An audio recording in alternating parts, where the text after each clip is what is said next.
Hey there, everyone. Welcome to today's video, where we'll be diving into some of the greatest masculine advice that your dad probably never gave you. Now, I know that some of you might find this topic a bit controversial, but I assure you that our intention is to promote personal growth, self-improvement, and healthy masculinity. We're not here to offend anyone, but rather to have an open and honest discussion about what it means to be a man in today's world. So, with that being said, let's jump right in. Part 1. Embrace vulnerability. The first piece of advice I want to share is the importance of embracing vulnerability. You might have grown up with the idea that men should be tough and emotionally unavailable, but that's just not true. In fact, vulnerability is a strength that can lead to deeper connections and improved communication with the people around you. So, what does it mean to be vulnerable? It means allowing yourself to be open and honest about your feelings, thoughts, and experiences. It means being willing to share your fears, your insecurities, and your desires with others. And it means acknowledging that you're not perfect and that you might need help from time to time. Now, I know this might sound scary, but trust me, embracing vulnerability can be incredibly rewarding. When you allow yourself to be vulnerable with someone, you're showing them that you trust them enough to share your true self with them. And that, in turn, can help build trust and foster a stronger bond between you. Part 2. Develop emotional intelligence. The second piece of advice I have for you is to develop emotional intelligence. Emotional intelligence, or EQ, is the ability to understand, manage, and express your own emotions, as well as the ability to empathize with others and navigate social situations. Developing your EQ can have numerous benefits, from improving your relationships to boosting your self-awareness and even your professional success. So, how can you work on developing your emotional intelligence? First, start by practicing self-awareness. Take some time each day to reflect on your emotions and try to understand why you're feeling the way you are. Ask yourself questions like, why am I feeling angry? Or what's causing me to feel anxious? By understanding the root cause of your emotions, you'll be better equipped to manage them. Next, work on improving your empathy skills. Empathy is the ability to put yourself in someone else's shoes and understand their feelings and perspectives. To practice empathy, try to be more present and attentive when others are speaking to you, and make an effort to understand their emotions and experiences. This can help you form deeper connections with others and become a more compassionate, supportive friend or partner. Finally, practice effective communication. This means being honest and open about your emotions and needs, as well as listening actively and empathetically to others. By communicating effectively, you'll be better able to navigate conflicts and foster stronger relationships. Part 3. Take responsibility for your actions. The third piece of advice I want to share is to take responsibility for your actions. This means owning up to your mistakes and learning from them, rather than blaming others or making excuses. Taking responsibility for your actions is an essential part of personal growth and self-improvement, and it can have a significant impact on your personal and professional life. When you take responsibility for your actions, you're demonstrating maturity, accountability, and integrity. This can lead to increased trust and respect from others, as well as a greater sense of self-worth and self-confidence.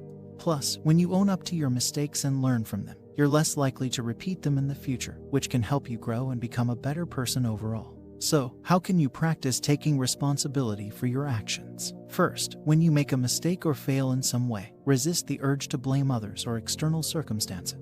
Instead, take a step back and assess the situation objectively. Ask yourself what you could have done differently and what you can learn from the experience. Next, apologize and make amends when necessary. If your actions have hurt someone else, acknowledge the harm you've caused and express genuine remorse. Then, do what you can to make things right, whether that's offering a sincere apology, fixing the problem, or making a plan to prevent it from happening again in the future. Part 4. Practice active listening. The fourth piece of advice I want to discuss is the importance of practicing active listening. Active listening is a crucial skill for effective communication and building strong relationships. It involves truly focusing on the speaker, understanding their message, and responding thoughtfully, rather than just waiting for your turn to speak or getting lost in your thoughts. To practice active listening, try the following techniques. First, give the speaker your full attention. This means putting away distractions, like your phone or laptop, and maintaining eye contact.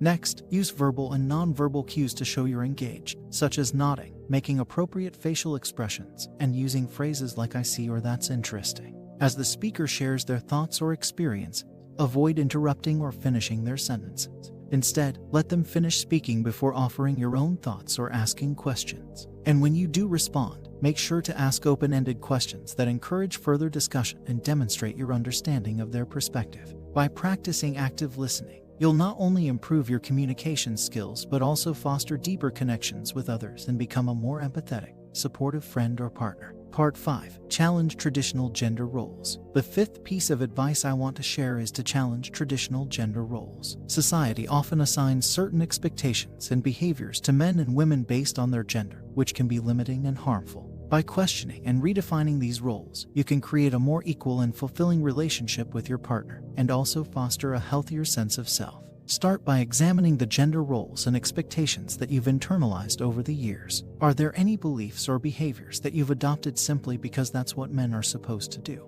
For example, do you believe that men should always be the primary breadwinner or that they should never express their emotions? Once you've identified these beliefs, challenge them. Ask yourself why you hold these beliefs and whether they're actually serving you in your relationships. Then, make an effort to adopt more flexible, egalitarian attitudes and behaviors. This might involve sharing household responsibilities more equally with your partner or allowing yourself to express vulnerability and emotion more openly. Part 6. Build a support network. The final piece of advice I want to give you is to build a strong support network. Having a support network of friends, family members, and mentors is crucial for your emotional well-being and personal growth. These individuals can offer guidance, encouragement, and a shoulder to lean on when you're facing challenges or difficult emotions. To create and maintain a strong support network, start by making an effort to nurture and strengthen your existing relationships. Reach out to friends and family members regularly and make time for meaningful conversations and shared experiences. Be open and honest about your feelings and experiences and offer support and encouragement in return. Additionally, work on building new connections with like-minded individuals. You can do this by joining clubs, attending community events, or participating in online forums related to your interests.